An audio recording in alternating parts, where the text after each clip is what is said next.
गरीब की शादी। शशि की सौतेली माँ ने उसकी शादी की तो बड़े घर में, लेकिन पति कोई काम न करता। आप ससुर जी के साथ काम पर क्यों नहीं जाते? हाँ जाऊंगा, लेकिन कल से। आज जरा मैं दोस्तों के साथ घूमने जा रहा हूँ। शशि के 2 बच्चे होते हैं, लेकिन रमेश का हाल वैसा का वैसा ही रहता है। एक दिन, सुनिए ना, बच्चा रो रहा है, इसके दूध के लिए पैसे नहीं है। अरे तो पिताजी से ले लो ना। क्यों? अगर आप में कमाने की क्षमता नहीं थी तो शादी क्यों की? तभी घर आई बड़ी ननद बोल पड़ती है। आहा, तुम्हारी माँ को साफ साफ कह दिया था कि लड़का ना कमाता है ना कभी कमाएगा। हम 4 बहनें हैं इसका ख्याल रखने के लिए, और पिताजी का इतना सारा पैसा, तुम्हें किस चीज की कमी रखी है? लेकिन थोड़े ही सालों में तकदीर बदल जाती है। शशि का ससुराल गरीब हो जाता है। सब बिकने के बाद शशि अपने पति, बच्चे और सास के साथ किराए के मकान में आ जाती है। मैं कोई नौकरी करना चाहती हूँ दीदी। अरे इतने बड़े घर की बहू थी शशि, तुम नौकरी करोगी? नहीं नहीं नहीं नहीं। नहीं करूंगी तो घर कैसे चलेगा? बच्चों को भी तो पालना है ना। तभी शशि का भाई आ जाता है। शशि, ये ले राशन का सामान, किसी भी तरह की कोई भी जरूरत हो तो बताना। भाई, अब मैं नौकरी करूंगी। देखता है, वैसे तो मैं तेरे साथ हूँ, लेकिन हाँ, मैं ये भी चाहता हूँ कि तू अपने पैरों पर खड़ी हो जा। शशि को एक प्ले स्कूल में छोटे बच्चों को संभालने की नौकरी मिल जाती है। एक दिन, शशि, मेरे स्कूल को अब तुम संभाल लो। मैं कुछ दिनों के लिए अपने बेटे के पास जा रही हूँ। लेकिन प्ले स्कूल अकेले मैंने कभी नहीं संभाला है। अब ये सब मैं नहीं जानती। इतने महीनों में तूने जो देखा, बस पूरे आत्मविश्वास के साथ उसे करना। शशि नीलम के जाने के बाद पूरे 1 महीने उसका स्कूल अकेले संभालती है, और फिर एक दिन आता है जब वो अपना खुद का स्कूल भी खोल लेती है। वाह शशि, तुमने आज मेरा सर गर्व से ऊंचा कर दिया। तुम्हारा यही आत्मविश्वास तुम्हें बहुत आगे ले जाएगा।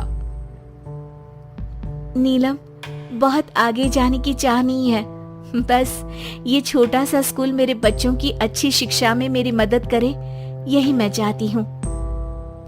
शशि थोड़े थोड़े पैसों से ही अपना परिवार पाल रही थी। एक दिन उसके घर उसकी बड़ी ननद आती है। अरे भाभी, घर में कूलर तो लगा लेती, मेरी माँ को कैसे पंखे में लिटा रखा है। अरे तो शशि कौन सा एसी लगा कर सो रही है, वो भी तो यहीं रहती है ना मेरे पास। ज्यादा यहाँ आकर मेरी बहू को परेशान न किया करो। हाँ, मुझे भी शौक नहीं है इस छोटे से घर में आने का।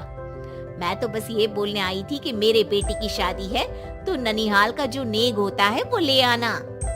हाँ, जितना बनेगा कर देंगे, और ना हुआ ना तो वो भी नहीं करेंगे। तभी शशि बोल पड़ती है। अरे नहीं माँ जी, रीटा घर की बेटी है, उसके ससुराल वाले उससे शादी पर पूछेंगे कि मायके से क्या मिला। रीटा, तुम मुझे सामान की लिस्ट भेज देना, मैं पूरी कोशिश करूंगी कि तुम्हारी हर डिमांड को पूरा करे। अच्छा, मैं खाना लगाती हूँ। शशि ये बोलकर किचन में चली जाती है। धीरे धीरे कर शशि किसी न किसी तरह अपनी सारी ननदों की डिमांड भी पूरी करती, बच्चों की ख्वाहिशें भी, और उनकी पढ़ाई के लिए पैसे जोड़ती। एक दिन जब शशि का बेटा 12वीं पास करके आता है। माँ, अब तुझे काम करने की जरूरत नहीं है, मैं अब कोई ना कोई नौकरी करके पढ़ाई भी साथ कर लिया करूंगा।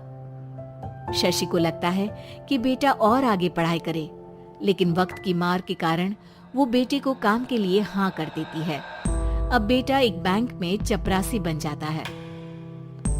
लड़का, देखने में तो बड़ा अच्छा है, अंग्रेजी भी पटर पटर बोलता है, फिर चपरासी क्यों? लड़का सारी बात मैनेजर को बता देता है। अच्छा, तो मैं तुझे एक मौका देता हूँ, तू यहाँ रहकर दूसरे डिपार्टमेंट का भी काम सीख। अगर तू किसी एक का भी काम अच्छे से सीख गया तो मैं तुझे यहाँ टेबल चेयर में बैठने वाली नौकरी दे दूंगा। लेकिन एक दिन शशि की ननद उसे फोन करती है। अरे भाभी, देखो मायका तो मेरा तुम लोगों से ही है। मैंने आपके बेटे और मेरे भतीजे प्रदीप के लिए यहाँ एक नौकरी देखी है, पूरे 5,000 मिलेंगे। वैसे करता ही क्या है, चपरासी ही तो है ना। कोई बात नहीं रीटा, मैं उसे इस शहर के बाहर नहीं भेजना चाहती हूँ। बाकी वो शाम को आएगा तो मैं पूछ लेती हूँ। वहीं प्रदीप मैनेजर की बात से खुश हो जाता है और मैनेजर के काम पर ही नजर रखने लगता है। वो उनकी तरह के पेपर पढ़ता, काम करता और आने वाले लोगों की बातें सुनता। एक दिन बैंक में ऑडिट वाले आते हैं। ये गलत है, पूरी बैलेंस शीट नहीं मिल रही है, कहीं ना कहीं गड़बड़ है। ए मैनेजर, क्या करते हो? बैंक के पैसों का हिसाब सही नहीं है। मैनेजर के पसीने छूट जाते हैं। तभी प्रदीप वहां जाता है। अब क्या मैं ये बैलेंस शीट देख सकता हूँ? अरे बेटा मजाक नहीं, जाओ पानी लेकर आओ एक गिलास। प्रदीप मैनेजर को पानी लाकर देता है और फिर ऑडिटर से कहता है, देखिए सर, मैं आपको बता सकता हूँ कि कैसे बैलेंस शीट को आप लोग गलत तरीके से जोड़ रहे हैं। ऐसा बोलकर प्रदीप एक एक कर सारे डाउट क्लियर कर देता है। अरे हाँ, ये तो पॉइंट हमने देखे ही नहीं थे। गुड, कौन है ये बच्चा? तभी मैनेजर बोल पड़ता है, अब हमारे यहाँ अकाउंट में नया आया है। ऑडिटर के जाने के बाद, वाह प्रदीप, आज तो तुमने मेरी नौकरी बचा ली। और आपने भी तो मेरी नई नौकरी लगा दी, अकाउंटेंट की।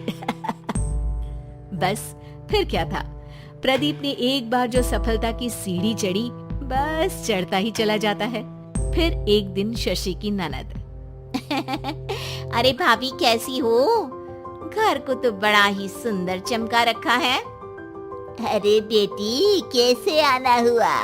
तू तो इस छोटे से घर में आना भी नहीं चाहती थी, कोई खास काम है क्या?